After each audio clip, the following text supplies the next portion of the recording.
Look at this really cool bear project. We've got a cardboard shape customized, a smaller cardboard shape. We have a 3D printed little nose on the end, and these are paper plates folded up to be ears. So let's take a look at how this could go. So we'll start with a flat sheet of cardboard, and kids always think they're going to make this first when, here we have a rectangular piece of cardboard. If you want your bear to be more square in the face, make it more square. But, nip the corners off.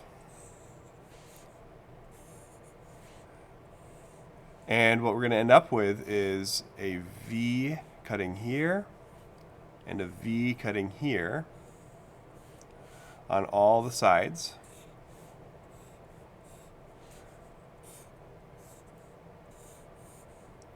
Then once this is made,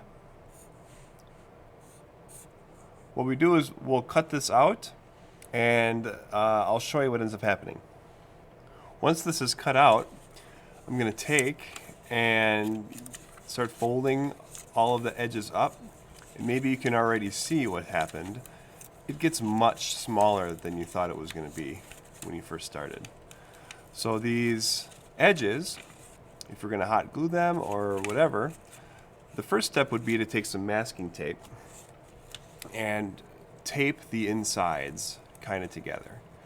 You may end up having to trim a little bit. You might end up having to start over and make sure it's a little more even. I did not do a very good job of keeping my cuts even, but even with my fast assembly here, this is still coming together okay.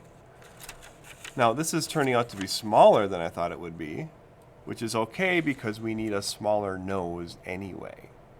So once you have this taped all the way around, you can try to glue it, and you can take scissors and trim any pieces that don't quite fit the way you want them to fit, so that we end up with a nice flat nose piece. Then you can take your experience of the piece shrinking much, much more than you think it is, and grab a much bigger sheet of paper and do kind of the exact same thing to get this outer piece. Here I've got it mostly drawn, and I think I want to do a better job of getting these angles better, because you can see that this one's not going to work out very good. These two might be okay. So I think if I put a point in the middle of the paper and come out to this spot here and just sort of draw a dotted line. All right. To get these to fit a little bit better, I'm going to take the same measurement. And so using a ruler, I can measure in the same amount each time. So I'll go to there, go to there, and from there I can make my triangles come out. This will help you make it a lot more even as you go around, because you can see if I actually cut this out like this is not going to go very well for me. This is going to kind of be wonky. So trying to get your triangles to be a little bit even, but with experience you'll get a sense of how this works. If you're struggling, feel free to try again. You feel free to start over. Feel free to ask for help, and just be more careful with the triangles. You can see that they're not that big, and this distance right here that I measured, let's call that 2 inches. That will be how tall the side of your box is, because this all folds down.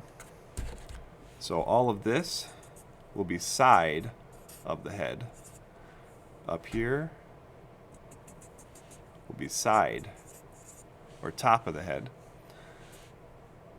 So the face again is going to be only this big if we cut this out. So to make a big one, if you want to make a really big one, you need to start with a very large piece of cardboard and start nipping it down and playing with the corners a little bit. So once you have the front piece made, once you have the larger face, you can start to shape it. This one has some shaping so that your your neck doesn't quite hit it so bad. You can try to figure out where the eyes go. It's a great use of a 3D printer to 3D print this little nose button. You could do eyebrows, you can customize it however you want. It doesn't have to be a bear, it can be whatever you want. But the last thing I want to show you are these ears. These are just paper plates. And so if I start with a paper plate and cut it in half and take another little V chomp out of there, you can then overlap those and just staple it. And there's my ear. This ear is just that little guy. We just had to fold that down a little bit on the edge. But other than that, it's just this shape right here. So paper plates make really great ears in that regard. So I can't wait to see how people put these together, painting them, customizing them. If you make one and aren't quite satisfied, take your time. You can have the time to make a second one, or you can get the materials. We can always fix and tweak. So if you're in my class, try to ask questions. And I really can't wait to see what you make with this one. Good luck.